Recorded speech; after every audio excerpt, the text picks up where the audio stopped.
Hoy tengo la oportunidad de continuar con ustedes esta serie que tiene por nombre, ¿cómo se llama? El mensaje de Cristo a su iglesia. Y en este tema que tiene por nombre, el orden del Espíritu Santo en Éfeso. No sé si recuerda que en el tema anterior, que puede encontrar en nuestra plataforma de YouTube, tanto en Iglesia Generación de Fe como en Pastor Ahmed, @Pastor Ahmed en YouTube, alguien nos hizo una pregunta y tuvimos también un espacio de preguntas y respuestas en el tema anterior. Y una de las preguntas que alguien hacía, que se sentó en esa silla por allí, decía: ¿y qué pasó con el platero? No el platero el que carga platos, sino el que trabaja la plata. Porque pasaron cosas posterior a lo que hablábamos luego de que Apolos llegó a aquel lugar, empezó a predicar. Priscila y Aquila lo escucharon, le instruyeron con mayor argumentación el mensaje de Jesucristo. El apóstol Pablo llega, por ahí vamos, ¿sí o no? El apóstol Pablo llega, se hace de ellos, quiere decir que se los usa en el sentido para que le ayuden a su ministerio, y encontramos que empieza la predicación en la iglesia de Éfeso. Quiero que vayamos nuevamente, me gustaría nuevamente allá, la primera cita que empezamos, que es Apocalipsis capítulo 2, verso 1 al 4, y que podamos verlo una vez más para poner en contexto de qué estamos nosotros hablando. Por allá creo que es la diapositiva número 1, y encontramos Apocalipsis 2, versículo 1 al 4. Dice de la siguiente manera: el mensaje a las 7 iglesias, el mensaje a Éfeso. Escribe al ángel de la iglesia en Éfeso, el que tiene las 7 estrellas en su diestra, el que anda en medio de los 7 candeleros de oro. Dice esto: yo conozco tus obras y tu arduo trabajo y paciencia, y que no puedes soportar a los malos, y has probado a los que se dicen ser apóstoles y no lo son. Y los has hallado mentirosos, y has sufrido, y has tenido paciencia, y has trabajado arduamente por amor de mi nombre, y no has desmayado. Viene como la parte fea cuando dice: pero tengo contra ti que has dejado tu primer amor. Hermanos, nosotros encontramos que la iglesia de Éfeso, de una u otra forma, sí era una congregación que tenía una disciplina congregacional espectacular, excelente, y válgase el término, no lo mire por mal, envidiable. Que toda la congregación sea calificada como una congregación que trabaja arduo, que se entrega, que busca enaltecer el nombre del Señor. ¿Qué más quisiéramos nosotros los servidores del Señor? Que nuestros hermanos sean así, de esa forma. Eso lo anhelamos, lo anhelaríamos todo. Las mujeres que están acá seguramente les gustaría que su esposo fuera así, que buscaran al Señor arduamente, que fueran disciplinados, que sean esforzados, y los esposos también quisieran que sus esposas fueran así, porque es como el deseo. Y esta comparación entre esposo y esposa no la hago a priori, o no la hago de una manera ligera, así como comparar con cualquier otra cosa, porque estoy hablando de una relación que bíblicamente tiene una similitud, y el mismo Señor utilizó a un matrimonio para hacer la comparación entre la relación de Él con su iglesia, Él como el esposo y la iglesia como la esposa. Un esposo que ve a su esposa que trabaja, vamos a ir por allá a mirar las características de Éfeso, que obra, que trabaja arduamente, que tiene paciencia, que no soporta a los malos, que prueba a los que dicen ser apóstoles y no lo son, que es capaz de hallar a los mentirosos, que sufre pero que también tiene paciencia, que trabaja arduamente por amor del nombre del Señor y que no desmaya. Eso sería, yo digo que la pareja perfecta. sería la pareja perfecta. Si tu pareja hiciera esto por ti, ¿cómo te sentirías? Sería maravilloso. Hay un sentido de pertenencia, hay un sentido de protección, hay un sentido de amor, hay un sentido de agrado, hay un sentido de mostrarle a otros incluso qué tanto yo amo a mi pareja. La pareja del Señor, ¿cuál es? Es su iglesia. Y encontramos que estas características pudieran de alguna u otra forma llevarnos a mirar que esta iglesia de Éfeso tenía unas características maravillosas. Ya estudiamos un poco y leímos y compartimos acá. Llega el apóstol Pablo, se lleva a Priscila y Aquila, empiezan a predicar, llega Apolos y empiezan de ahí, de ese grupo de pocas personas, empiezan a predicar, dice, a toda Asia. Y podríamos decir que en Hechos 19:10 dice, así continuó por espacio de 2 años, de manera que todos los que habitaban en Asia, judíos y griegos, oyeron la palabra del Señor Jesús. Eso está en Hechos 19:10. Es una afirmación bastante fuerte.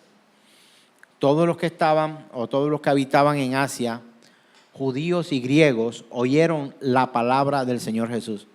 ¿Cómo comenzó? Con 2 o 3 personas allí llevando el mensaje de la palabra de Dios y se alcanzó tremendo resultado. Ahora, para entrar en cuanto a lo que se empezó a hacer, allí debía existir un orden. ¿Quién coloca orden en la congregación? De pronto alguno por acá me diría, usted dice que no lleguemos tarde, usted es el que dice que a la hora de compartir fraternalmente esperemos que vengamos en fila y hagamos las cosas decentemente y con orden. Usted es el que nos regaña, usted es el que... No. Quien pone orden en la iglesia del Señor es el Espíritu Santo de Dios. Dios mismo. ¿Qué dice Génesis capítulo 1? ¿Qué encontramos allí? Que la tierra estaba ¿cómo? Desordenada y vacía. ¿Y quién puso orden a eso? El Señor, Dios Todopoderoso. ¿Le gusta a Dios el desorden? No le gusta a Dios el desorden. Nos lo dice la palabra. Todo debe ser decentemente y con orden. Y en este orden que el Señor coloca allí en la iglesia de Éfeso, la iglesia en ese momento estaba experimentando la predicación del Evangelio, y mientras la predicación del Evangelio se hace, tiene que hacerse con orden. Nosotros no podemos pretender que esto sea un relajo a la hora de predicar la palabra de Dios. No sé si usted ha estado en otro lugar. Mi intención no es hablar mal de nadie, pero tengo que colocar ejemplos en los que usted de pronto ha estado. Usted va a algunas congregaciones y hay días que a mí me daba hasta miedo a veces, de veras. De hecho, quien creo que muchas veces colocaba ese tiempo de no orden o de desorden era el mismo administrador de ese lugar de predicación. Todo el mundo de pie, ahora todo el mundo hablando en lenguas, ahora todo el mundo echando fuera demonios, ahora todo el mundo haciendo no sé qué, ahora todo el mundo... Y eso se formaba una cosa que yo la verdad, no sé, difiero de esto, pero no sé, o sea, lo dudo mucho y creo, estoy al punto de decir que estoy completamente en desacuerdo con ese tipo de acciones porque no me parece que sea orden. La Escritura incluso dice que si alguno habla en otra lengua, debe haber primeramente, ¿qué debe haber ahí en la congregación? Debe haber un intérprete. Porque ¿de qué vale que alguien hable en lengua si yo hablara ahora aquí en lengua? Y para nosotros, nuestra doctrina, el hablar en lengua no es el idioma angelical. Cuando los ángeles le hablaron a las personas de la iglesia no utilizaron un lenguaje que ellos no pudieran entender. ¿Qué lenguaje hablaba Abraham? Cuando el ángel vino, ¿le habló un lenguaje distinto? No, le habló en el lenguaje que él tenía. Cuando María Virgen fue guiada e informada del propósito y el plan que Dios tenía para que ella concibiera en su vientre, para que ella pudiera tener en su vientre allí hasta el nacimiento del Señor, ¿en qué idioma le habló el ángel? Hay que tener en cuenta aquí porque hay dos términos en cuanto a María, de la concepción. La Biblia habla de la concepción y una cosa es engendrar, si de pronto era la inquietud, engendrar, y otra cosa es concebir. ¿De acuerdo? Entonces, ¿engendró María a Jesús? No, pero sí concibió del Espíritu Santo. En gen es dar de mis genes, con genes de ella, sí. Por supuesto que todo un proceso. Este no es el tema de hoy, pero sí vi ciertas caras de algunos estudiantes que hemos hablado, de pronto llegaron a confundir ahí. Es concebir y engendrar, son dos cosas distintas. Cuando el ángel llega a María, ¿en qué idioma le habló? María tuvo que buscar un intérprete. Ella lo entendió de esta forma, perfectamente. Todos aquellos hombres usados por Dios que tuvieron la oportunidad de tener un encuentro con Él o con uno de los ángeles que Él envió como mensajero, mi querido hermano, recibieron un mensaje en un lenguaje que ellos podían entender. Así que utilizaron su idioma. Un lenguaje espiritual no es una cosa que nadie puede entender. Yo no puedo ser más espiritual que tú hablando una cosa aquí que nadie entiende. Y cuando a mí me preguntan, si usted me grabara a mí esas palabras y luego me preguntara qué significa y yo le doy una definición y al poco tiempo usted otra vez me escucha decir quizás las mismas palabras y le pregunto y le voy a dar otra, pues eso no es congruente, eso no tiene no tiene pies y cabeza. Entonces, cuando el Señor empieza a actuar a través de los hombres, escuche esto, dígalo conmigo, a través de los hombres son usados porque a través de ellos Dios actuó en comunidades, en personas, en espacios y en momentos de la historia en los que ellos recibieron un mensaje. Esto tenía que ser de manera ordenada. Así hablemos en el mismo idioma, nosotros necesitamos ser organizados por Dios. Usted recuerda que allá cuando leyó por allá en Génesis la Torre de Babel, allí todos se pusieron de acuerdo para poder llegar a hacer una torre alta, para poder llegar al cielo y poder obviar o poder ser indiferentes al modo, la manera, el único medio de salvación que el Señor había entregado era Cristo Jesús para poder llegar a Él y poder entrar en su reino. Los hombres estaban utilizando argumentos y estrategias humanas para poder lograr su cometido. ¿Qué ocurrió en aquel lugar? El Señor, una de las estrategias que utilizó Él con su soberanía plena fue darle un idioma a cada uno y los hizo que se dispersaran.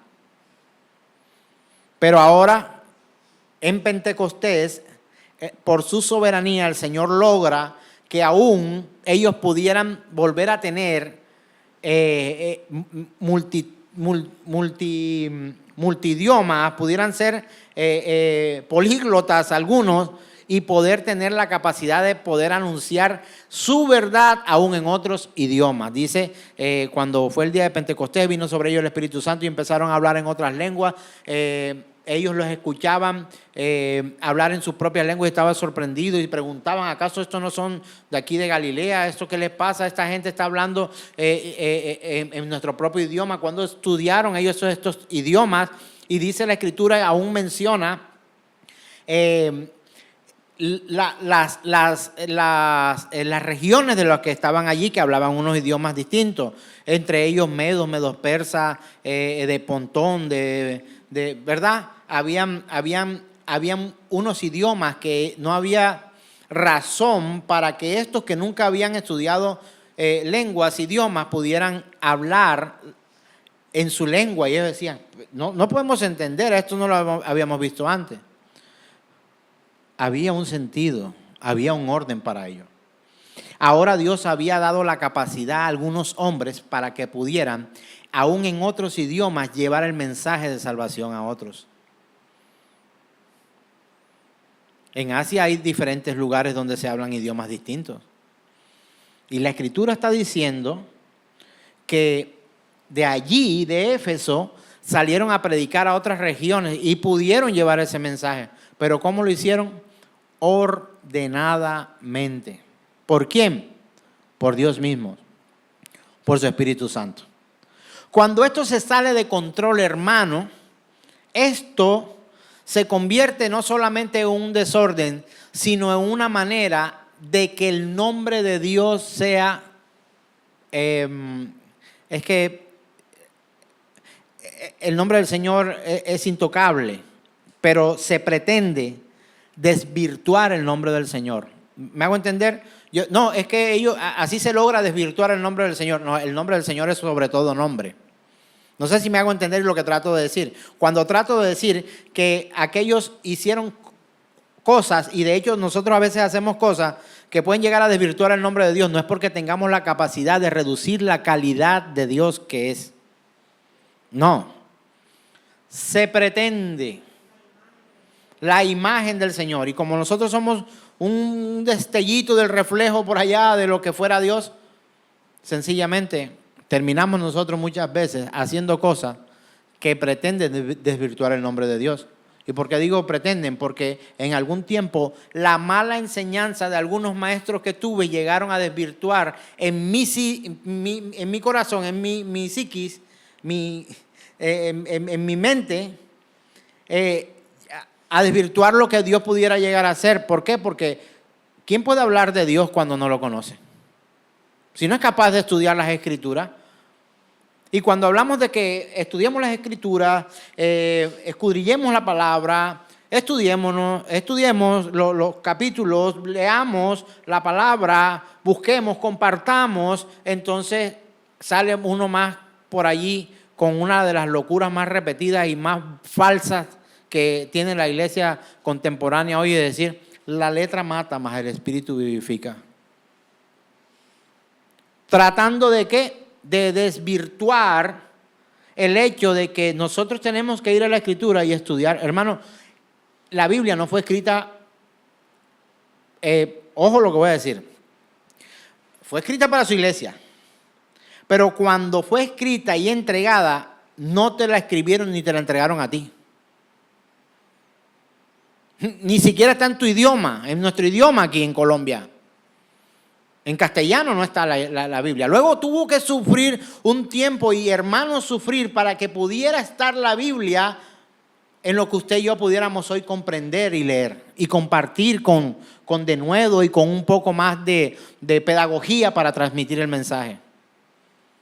Yo te entrego un papel escrito en mandarín y te pido que lo leas. ¿Cómo vas a entenderlo si no sabes mandarín? Para los que no saben, el mandarín es el idioma que se habla en China. Tú ves ese poco de garabaticos, a ti te parecen garabaticos, pero los garabaticos que tú haces a ellos les parecen más raros que los tuyos. A los que a ti te parecen los de ellos. Uy, eso sí debe ser difícil. Yo veo cuando me llega un aparato o una cosa que compro para la iglesia o para uso personal, trato de ir primeramente, hago todo el esfuerzo de ir primeramente al manual.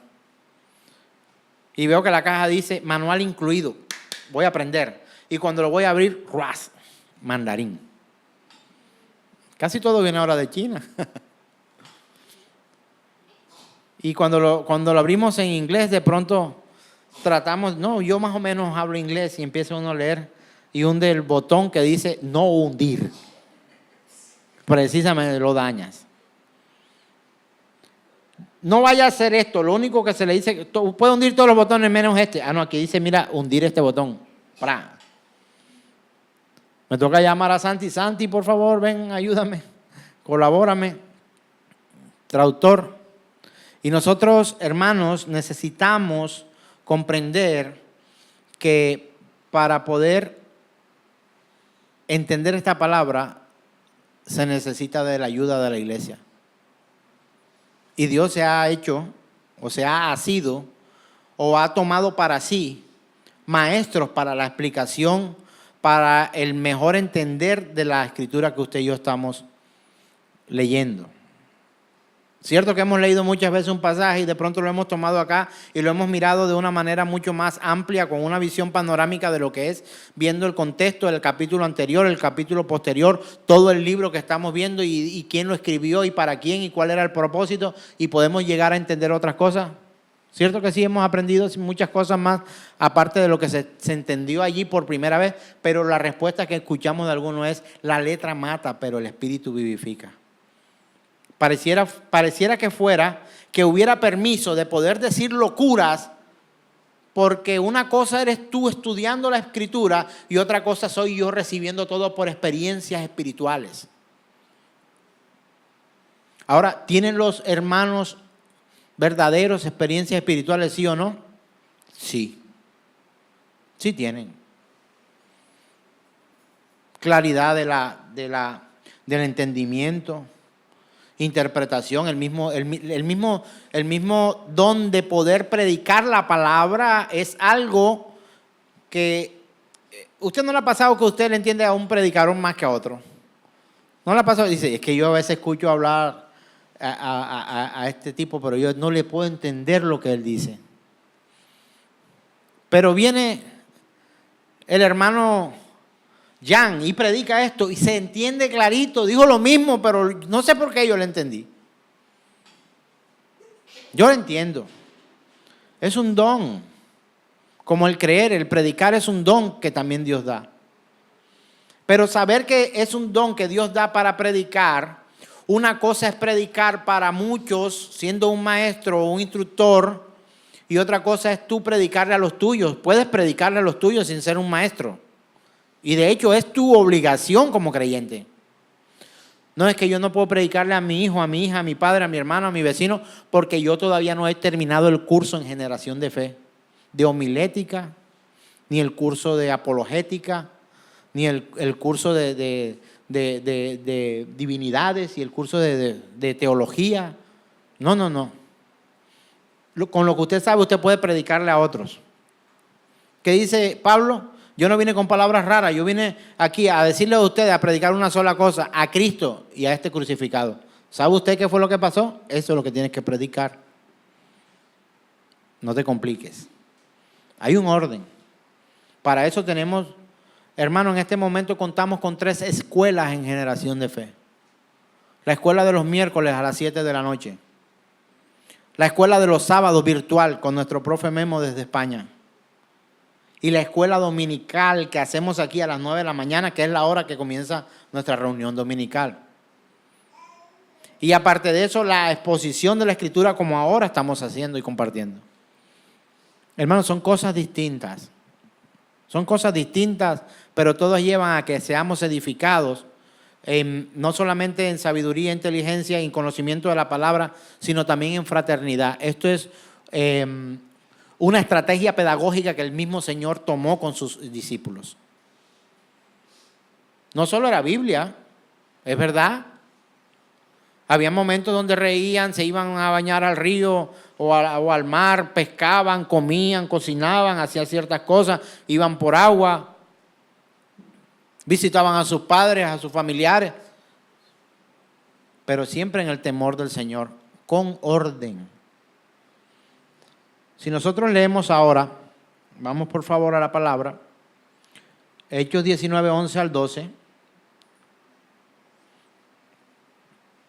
dice la Escritura, y hacía Dios milagros extraordinarios por mano de Pablo, de tal manera que aún se llevaban a los enfermos los paños, los delantales de su cuerpo, ropa de Pablo, y las enfermedades se iban de ellos y los espíritus malos salían. Hermano, ¿usted puede hacer una doctrina ahora de agarrar los trapos que el pastor usa para llevarlo para que tu esposo se convierta? No. Ni quiero. Y creo que usted tampoco. No. Aquí una hermana dijo, no le queda. No, debe ser más grande, ¿no?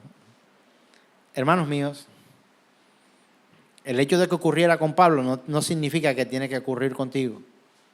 Y que el sudor tuyo no puede ir a sanar a otro, hermano. Fue un momento específico allí, en la Escritura. Y que Dios usó ese momento para mostrar su multiforme gracia. Hoy también lo puede usar, pero usted y yo debemos andar decentemente y con orden. El Espíritu Santo confirma todo este mensaje, el poder del Evangelio, por medio de todas estas obras milagrosas que algunos no podían dar una explicación de lo que era, pero era en orden. Era en orden. Tuve una vez la oportunidad de asistir a una congregación y yo no sé por qué razón yo no recibí la instrucción de primera mano, y cuando llegué encontré que la gente llegaba con una piedra en la mano. Una piedra. ¿Usted se imagina una congregación como de 800, 700 personas? ¿Cuántas piedras eran? 800 o 700 piedras. Cada uno llevaba su piedra y habían hermanos que iban así, cargando una piedra gigante. Y cuando yo llego y me preguntaron, ay, ¿tu piedra? Yo, no, estoy bien, estoy tranquilo. ¿No trajiste tu piedra? No, ya la dejé por allá guardada. No sé, ya se me quitó. Ya no estoy rabioso. Aquí en Colombia, y los costeños le decimos a alguien que está enojado, me sacaste la piedra, me enojé contigo. Y todos esos hermanos, o bueno, no sé, los hermanos de esa congregación iban cada uno con su piedra y unos más grandes y llevaban otra. Y cuando están ahí dicen, todas las piedras aquí al pie del altar.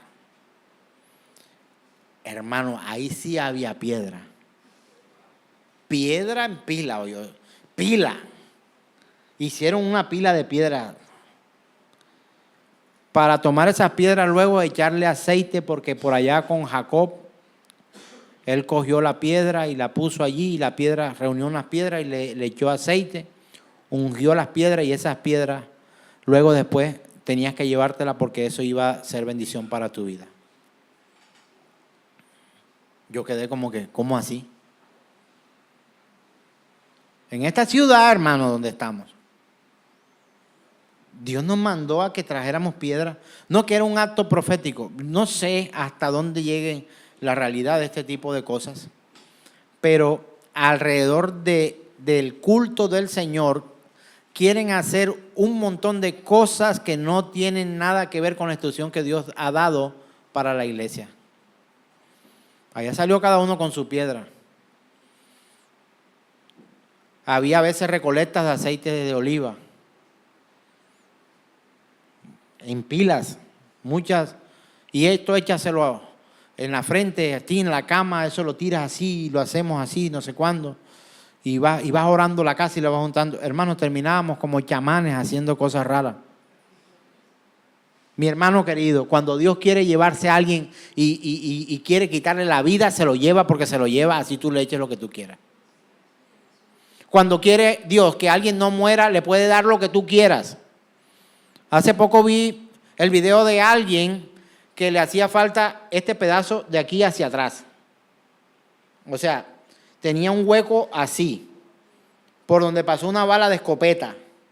Y esa persona tenía el huecote aquí arriba así y estaba viva y hablaba y todo y contaba. Y cuando llegué, el tipo sacó la escopeta y me disparó. ¿Cómo un hombre puede vivir sin casi la mitad de su cabeza y con un solo hemisferio del cerebro?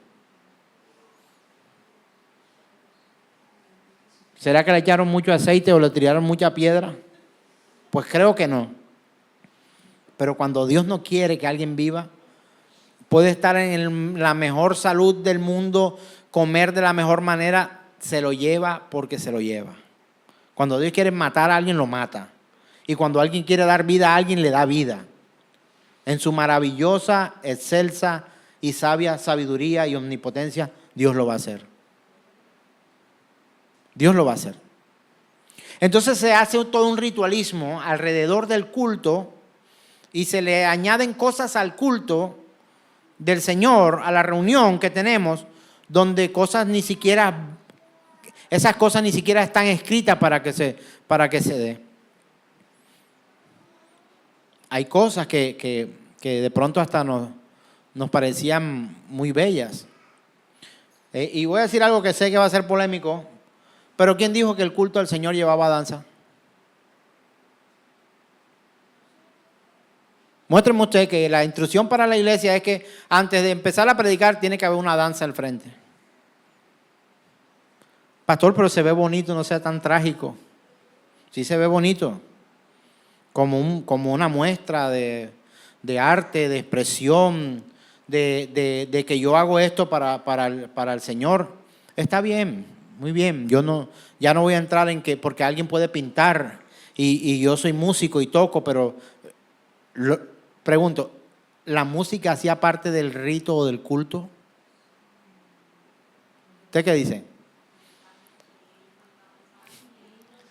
La Biblia dice que como parte del culto había un momento de adoración, exaltación, y cantaban y habían instrumentos. Pero no había danza. Pareciera que quitaras los ojos de a quien hay que adorar para ir. Claro que con nosotros los músicos muchas veces hemos llegado a la congregación y miramos, mira la guitarra, mírale el trémolo a la guitarra. De pronto usted no sabe qué es un trémolo. ¿Qué pedalera? 18 canales, no sé qué tal, no sé cuándo, tiene tal efecto, multiefecto, un pedal de wah. Santiago, mira, qué tremendo pedal de wah. ¿Sabe Santiago qué es un pedal de wah? Respuesta, o audible. Sí sabe que es un pedal de wah. ¿Usted sabe que es un pedal de wah, hermana? ¿No sabe que es un pedal de wah? Y podemos salir allí y ser distraídos, escuche bien, distraídos por todo aquello que no es a lo que Dios te ha llevado a ti a que tú estés allí. Yo fui a muchas reuniones a ver instrumentos musicales y cómo se hacía el tapping. Solo un músico puede decirme que es un tapping. ¿Sabe Santiago que Jesús está por ahí? Jesús, diga aleluya.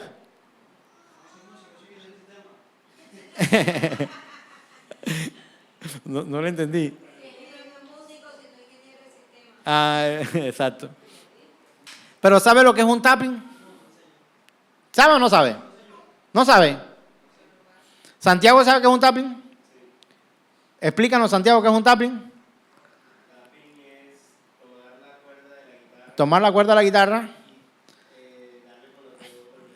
Golpear y en el diapasón y no sé qué, no sé cuánto. Muchos de nosotros músicos fuimos a ver cómo se hacía un tapping en vivo y en directo. A eso fue lo que nos llamó el Señor nosotros el día de adoración. Ahora, ¿adorar es cantar solamente? No. Entonces las cosas con orden. Y el Espíritu Santo puso orden allí. Hechos capítulo 19, verso 13. Dice la Escritura, pero algunos de los judíos, ¿quiénes eran? ¿Algunos de los qué? Judíos. Exorcistas ambulantes. ¿Qué es un exorcista? Que saca espíritu. Ambulante, ¿qué quiere decir? Que anda por la calle. Intentaron invocar el nombre del Señor Jesús sobre los que tenían espíritus malos, diciendo, os conjuro por Jesús, el que predica Pablo. No es el que predico yo, el que predica Pablo. Eso no es orden, hermano. Primero eran exorcistas. Andaban sacando. Y ambulante. ¿Qué quiere decir ambulante? Analice qué es ambulante. Que anda por un lado para el otro. ¿Era Pablo de un lado para otro? Si la respuesta se busca literal, la respuesta es sí, porque estaba en Éfeso, estaba en Pontón, fue a Asia, estaba en Jerusalén, después se volvió a Roma, estuvo en no sé qué. Pero era iglesia, no era ambulante. Por ahí más de un hermano que se hace llamar iglesia, pero no es iglesia, es ambulante. Deambula de aquí para allá y de allá para acá. No se halla. la iglesia se ubica. ¿Sabes dónde se ubica la iglesia?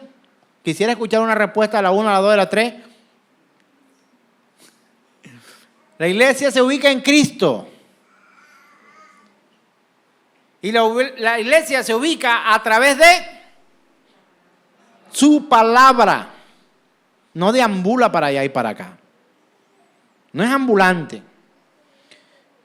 Y este decía, os conjuro por Jesús, el que predica Pablo. Ni siquiera él lo predicaba. Yo no lo predico, el que predica Pablo. Hermanos, no eran griegos. No estaba llamando a Thor. No a Thor de actuación, no. A Thor, ese Dios con D minúscula. No era un griego. No era Zeus. Nautilus, no era, no. Era un judío. Y decía, os conjuro por Jesús, el que predica Pablo. ¿Qué había ahí, hermano? Un rechazo absoluto y pleno a la persona de Jesús. Pero me sirve lo que éste tiene. Pregunto, ¿es el orden este del Espíritu Santo? Si esos exorcistas ambulantes hubieran sabido que siendo parte de la iglesia, quizá ellos también podrían hacerlo, habrían dejado todo a un lado, pero no querían. ¿Sabe por qué? Porque esto les significaba dinero a ellos, porque ellos lo hacían con un propósito personal y no como un llamado y un propósito dentro del plan de nuestro Dios Todopoderoso. Hermano, es con orden. Es con orden. Con orden. Eso no es a lo loco. Y mira lo que dice más adelante. A mí me encanta esto, porque estos resultados yo quisiera verlo en otros lugares. Lo admito. Yo quisiera ver esto. Vamos a leer Hechos 19 del 14 al 17. Ahí lo tenemos. En la versión, la Biblia, las Américas. ¿La tenemos? Gloria al Señor, ya tenemos allí. ¿Está donde aquí, verdad? Hechos capítulo 19, verso 14. ¿Está de este lado? ¿De este lado? Aquí está. Esta cita que está aquí es muy importante y yo quisiera que esto pudiera pasar en algunos lugares, incluso aquí en nuestra ciudad. Y 7 hijos de un tal Esceva, uno de los principales sacerdotes judíos, que era sacerdote, era padre de 7. Pero mira, y 7 hijos de un tal Esceva, uno de los principales sacerdotes judíos. ¿Quién era uno de los principales sacerdotes judíos? Esceva.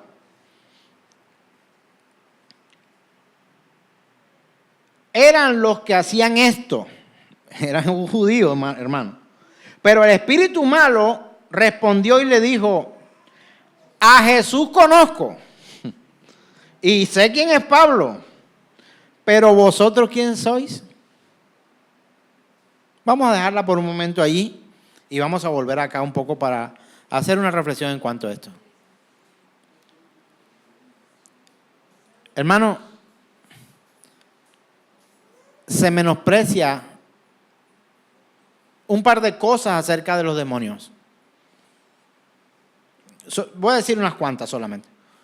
Una de ellas, tienen poder, ¿o yo? Pero no son todopoderosos. Pero tienen poder. Tienen poder para someter a un hombre. Cuando digo hombre, mujer o niño o lo que fuera, tienen poder. La Biblia habla en muchas ocasiones de endemoniados. Tiene poder. Número 2, que es ahí donde, Dios mío, yo me sorprendo muchísimo, hermanos. Los demonios no saben quién es Cristo, ¿yo? Y a veces muchos más que algunos de ustedes. Cuando leemos Santiago, la carta del apóstol Santiago, encontramos que la palabra de Dios dice que los demonios, ¿qué dicen? Creen. Pregunto, ¿usted cree? Amén, yo le creo que usted cree. Pero dice, y tiemblan. Ahora yo le pregunto a usted, ¿usted tiembla al saber quién es el Señor? ¿Cuántas veces tú has temblado por saber quién es Dios?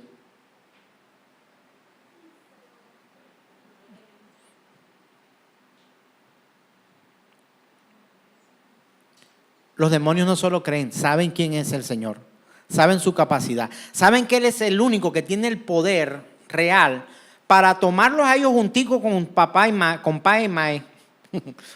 mamá y echarlos a toditicos en el infierno. Por eso la Escritura habla que cuando Jesús llegaba y había un endemoniado, el Señor decía, salgan fuera, y los demonios de las quejas que hacían, Jesús, hijo de David, vienes a atormentarnos antes de tiempo, porque saben cuál es su final. ¿Y qué hacía el Señor? Cállese la boca, fuera de aquí. Y el Señor mandó a callar más de un demonio para que no dijera quién era Él, porque Él tenía que manifestarse Él mismo a los hombres y no a través de los demonios. Para eso estamos nosotros. Imagínense los demonios queriendo predicar y usted y yo sentados en una silla muchas veces sin predicarle a nadie, a ningunito. En estos días, en el grupo que tenemos de WhatsApp, del devocional de la iglesia y de la información de nosotros, y en el grupo La Linterna, que es el otro grupo de WhatsApp para los hermanos de la congregación y personas a las que yo le estoy predicando constantemente, aquel artículo que leí que decía, yo no he ganado un alma. Algunos alcanzaron a leerlo. Usted y yo no ganamos almas para Cristo. Él las gana. Usted y yo lo que tenemos que hacer es llevar su mensaje. Punto final. Porque usted no tiene la capacidad, yo no tengo la capacidad de convencerlo a usted de que usted deje de pecar aquí. Yo solo puedo predicarte el mensaje que Él mandó a predicar. ¿Sabe por qué? Porque es que esto tiene un orden. Esto tiene un orden. Papá, mamá, que me traen los niños, que bueno, ya algunos se han dejado de eso, me traían a los niños, ore por él, pastor, está rebelde. Sí. ¿Y qué tan rebelde? Eso no hace caso, ese quiere pasar en la calle, ese no responde con grosería, ese no sé qué. Ore por él. Ah, no quiere venir a la iglesia. ¿Y usted? No, yo estoy bien, gracias, pastor. ¿Verdad? Tenía 6 meses que no venía a la congregación y hoy me vas a traer a tu hijo para que ore por él porque él no quiere venir a la congregación. No es que yo no vengo, es por él, imagínese usted. No, hermano. A alguien que quiero mucho en estos días le daba una instrucción, le decía, con los niños, en una etapa de su vida principal usted decide todo, hasta la ropa que se pone, qué come y qué no. ¿Sí o no? Luego, usted le da como la oportunidad de que ellos, mijo, ¿cuál te compro? ¿El de rayita o este que está aquí rojo de bolita? Le da la opinión. Y entonces él te dice, no, el de bolita, te queda mejor el blanco este que está aquí, te hace juego con tus zapatos. Y tú le comprabas. Tú escuchabas su opinión. Y a veces escuchar la opinión no era obligatoriedad de comprar lo que él estaba diciendo. Porque el que de pronto a veces le escogía costaba 10 veces más de lo que tú tenías planeado comprar. No, te puedo comprar este o este. Bueno, listo, escoge. Entonces tienes la opción. Y llega el momento en que quien va a opinar es usted, mamá, papá. Usted va a opinar y la decisión la van a tomar ellos. Ya va a llegar el tiempo. Para mi madre y mi padre fue, mijo, usted no puede hacer eso. Papá, mamá, ya es una decisión que ya yo tomé. Bueno, mijo, está bien. Yo te aconsejo, ajá, ¿qué me aconseja? Esto y esto y esto. Y a veces hasta yo cambiaba de opinión. Pero ya uno grande, ya, relativamente, ya uno dice, voy a escuchar la experiencia. Llega un momento en la vida que ya uno, en la vida de los hijos, a veces hasta opinar es un problema. Hay que dejarlo muchas veces. Pero mis queridos hermanos, nosotros debemos saber que la iglesia del Señor no está esperando nuestra opinión. Como iglesia nosotros, el Espíritu Santo de Dios no está esperando nuestra opinión. Él te puede escuchar, el Señor te escucha, todo lo que tú dices, bueno y malo, Él lo escucha. Y de hecho encontramos una parte en Apocalipsis que dice, se escribió un memorial delante de... Y a través de un profeta también vemos que se tomó nota de lo que se dijo. En Malaquías. Tengamos cuidado con lo que decimos, que se abrió un librito y se empezó a escribir lo que tú estabas afirmando. Bueno, ten cuidado. Así que mis hermanos, con orden. Seguimos. Me encanta esto. En Hechos 19, 14, 17 dice, pero el espíritu malo respondió y dijo, a Jesús conozco y sé quién es Pablo, pero vosotros quiénes sois. Y el hombre en quien estaba el espíritu malo se lanzó sobre ellos. ¿Y qué hizo? Los dominó y pudo más que ellos. De manera que huyeron de aquella casa desnudos y heridos. Y supieron esto todos los habitantes de Éfeso. ¿Dónde pasó eso? Usted ya había leído eso, pero no se acordaba, ¿verdad? Que era en Éfeso. Bueno, fue en Éfeso, hermano, para que usted vaya sabiendo. Tanto judíos como griegos, y el temor que pasó se apoderó de todos ellos, y el nombre del Señor Jesús era exaltado. ¡Qué bueno! Debería pasar aquí más de uno que vienen con casi que os conjuro en el nombre de Jesús del que predica a Pablo. Se le soltara un loco de eso, a un tipazo de eso. Ahora vamos a echar fuera demonios todos. Hermano, estamos en una congregación donde estamos todos aquí. Vamos a empezar a echar, ¿cómo vamos a echar fuera demonios todos? Cuando yo llegué esta mañana, aquí no había ningún demonio. Y si ahora hay un demonio, usted fue el que lo trajo. Ese invitado suyo, yo no lo traje. Los cristianos, los creyentes verdaderos, no se endemonian, hermano. ¿Sabe por qué? Porque los cuida el Señor. Porque el Espíritu Santo vive, habita en ellos. Los creyentes verdaderos no se endemonian. Es que yo vi por allá que un hermano que se revolcaba en el piso. Hermano, hay que examinar cómo es ahí. Y cada caso es particular. Van a surgir preguntas al final. Nos sentaremos y antes de irnos, vamos a llenar el tarro de tinto nuevamente, de café, y compartimos otra vez. Hermanos míos, esto es con orden. Esto es con orden. ¿El orden lo pongo yo? ¿A la 1, a la 2, a la 3? ¿Sí o no? No, lo pone el Señor, hermano. Lo pone el Señor. Y esta historia para mí debería pasar, repetirse más de una vez. Porque el temor de Dios debe invadir el corazón, o el temor a Dios debe invadir el corazón de cada creyente. Hermano, si tú temes a Dios, eso no es malo. Hay gente que le dice, no, al Señor no se le tiene miedo. ¿Qué? No se le tiene miedo. La Biblia dice a quién debes temer. Y a través del Evangelio, de los Evangelios, la Escritura dice, ¿a quién se le debe temer? No teméis a los que pueden matar el cuerpo, porque estos matan el cuerpo y nada más pasa. Temed más bien a aquel que puede matar el cuerpo y tomar tu alma y enviarla al infierno. Hermano, al Señor sí se le debe temer. No, pero es que es un temor reverente. Yo le puedo decir Chucho, el flaco, como algunos conocí, el flaco.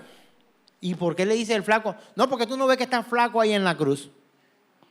No, ese es el que tú conoces, pero el que yo conozco es soberano, sentado en su gloria y majestad, y reina por todos los siglos. Hay denominaciones que tienen a un Cristo escuálido, esgarbado, desnutrido y llevado lo más terrible posible. Ese no es mi Cristo. Hermano, ese no es mi Cristo. Yo no sé si sea el tuyo. Espero que no lo sea. Pero mi Cristo es Rey de gloria. Rey de gloria. Majestuoso, poderoso, santo, indestructible, fuerte. Y de hecho dice, Hashem es varón de guerra. Hermano, no te dejes pintar esto. Entonces, mis queridos hermanos, terminamos diciendo lo siguiente. Esto, en Hechos 19, 17 al 20 dice, esto fue notorio a todos los que habitaban en Éfeso, así judíos como griegos, y tuvieron temor todos ellos, y era magnificado el nombre del Señor Jesús. ¿Sabe? Bueno que pase. ¿Por qué es bueno que pase? Porque se dejan de tanta payasada y de tanta cosa loca que lo que hacen es hacer extraviar a los hermanos verdaderos. Confunden a la gente. Debe haber temor de Dios. Y ese temor de Dios tiene que llegar a que usted tiene que saber cuál es su lugar y cuál es el lugar de Dios. Vamos, todo el mundo echando fuera demonios ahora. He escuchado muchas veces. Tú no echas fuera ningún demonio. Tú no tienes el poder ni la capacidad para poder echar a nada ni a nadie. ¿Sí sabe qué dice la Escritura? Sujetaos a Dios. ¿Qué más dice? Dice arrepentíos. Someteos a Dios. Resistid al diablo. ¿Y qué hará el Satanás? Huirá de vosotros. Someteos a Dios. ¿Estás sometido tú a Dios o eres ambulante? Ambulante no. Ambulante no puede ser. Tiene que ser sujeto al Señor. Así que, mis hermanos, el temor creciente de Dios hace parte del orden que el Espíritu Santo de Dios trajo a su iglesia. Hermano mío, nosotros debemos estar firmes y preparados en Cristo Jesús para que ese poder sea manifestado de manera ordenada. Hermano, Éfeso experimentó una instrucción bien poderosa acerca de lo que debía ser el orden que el Señor coloca en la congregación.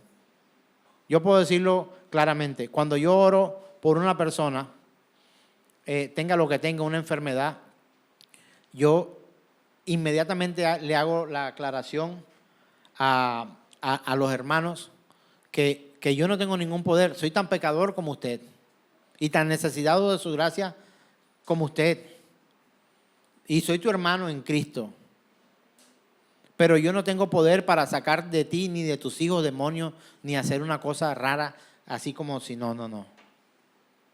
Ahora, si oramos y la respuesta del Señor, escucha bien, la respuesta del Señor es librarnos, salvarnos, sanarnos, protegernos o algo, la gloria es para el Rey de Reyes y Señor de Señores. El hombre no tiene ninguna fama o ganancia ganada con la actuación del poder del Espíritu Santo de Dios. Hermano, créame que el que abrió el mar en dos fue el Señor. El que abrió el río Jordán en dos fue el Señor. El que hizo caer fuego del cielo fue el Señor. El que hizo detener la lluvia fue el Señor. El que hizo que volviera a llover fue el Señor. El que libró a los hombres en la marea alta, donde estaban allí asustados, donde todos pensaban que iban a morir, fue el Señor. El hombre no puede salvarse por sí mismo, necesita al Cristo de la gloria. Aleluya, amén, amén, amén. Así sea, Maranata, gloria al Señor.